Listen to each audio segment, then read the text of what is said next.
Hey everybody, today I am headed to the hardware store, and some of you know that I've been working on something that a lot of people call the electrification of everything. It's a personal way to have an enormous impact on the carbon pollution in our atmosphere. Over 40% of the greenhouse gases are generated by things that we have direct control over. Not just decisions that are made by big oil and gas companies or other big multinational corporations, but the decisions that you and I make around the kitchen table, about a new water heater, about what kind of car to drive, about whether to buy a gas furnace or a heat pump. And so I've been slowly working to electrify my home. And the next step is a heat pump, air source heat pump water heater. Now, I've already installed one of these, and I wanted to make sure it lived up to the hype, and it's been the best water heater I've ever had. It's so cheap to run month to month. It's just incredibly amazing how efficient these things are. In addition, because it runs off electricity, it's not combusting gas in your home, so it's not adding to indoor air pollution with benzene, CO2, anything else. It just runs completely clean, quiet, and does an amazing job heating your hot water. So you don't give anything up for something that really saves you on your monthly electric bill month after month after month. One of the things we're working on is to try to create a rebate program so that always when you buy new technology that is the state of the art, that we can levelize the cost between old polluting technology and new cutting edge technology so that you can save on your utility bill month after month. And so this is just one step in that. I'm going to go to the hardware store, pick up a 40-gallon hot water heater. My house is split into two different hot water zones. This is for the smaller one, and look forward to installing that soon and letting you know how this turns out. Okay, we just loaded it up. This is the 40-gallon ream, but there's a bunch of different manufacturers these days, and you know, we're going to be wiring this in at 240, but starting in a couple of months, a bunch of different models are going to be available at 120, which will make it even easier to get these in houses across the country.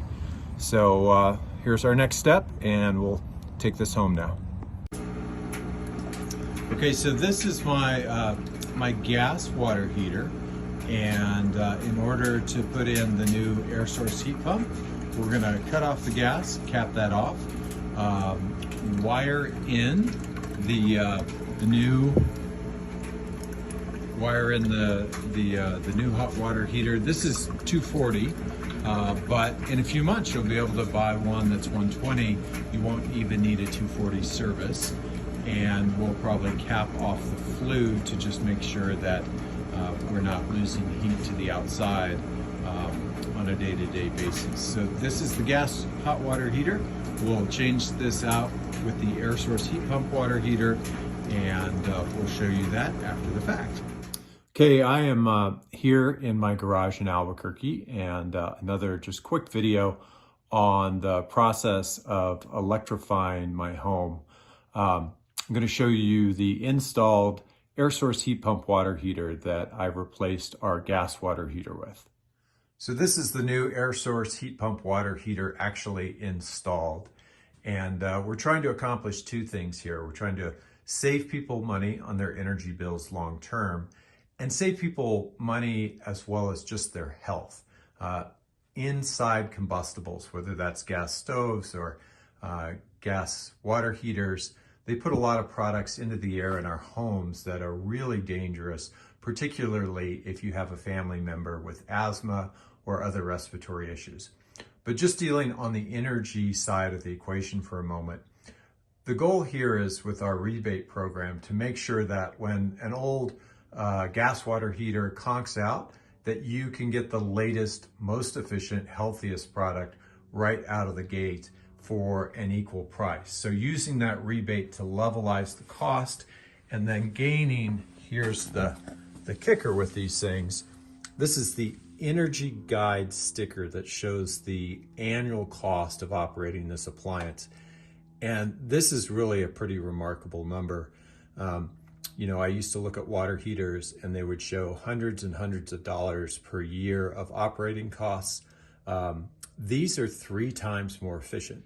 So the whole operating cost for a year is $104. That's less than $9 a month. And so those savings accrue for the life of the product going forward. So if we can equalize the upfront costs with the rebate program, we can get these installed in people's homes. Then not only will their homes be much healthier, especially if you have a family member with asthma, but you'll be able to bank those savings month after month after month, saving literally thousands of dollars over the course of the life of the product. And so that moment when your water heater dies or when your stove dies, those are key moments in not only making a difference for the climate, but making a difference for your family's health and your long-term pocketbook.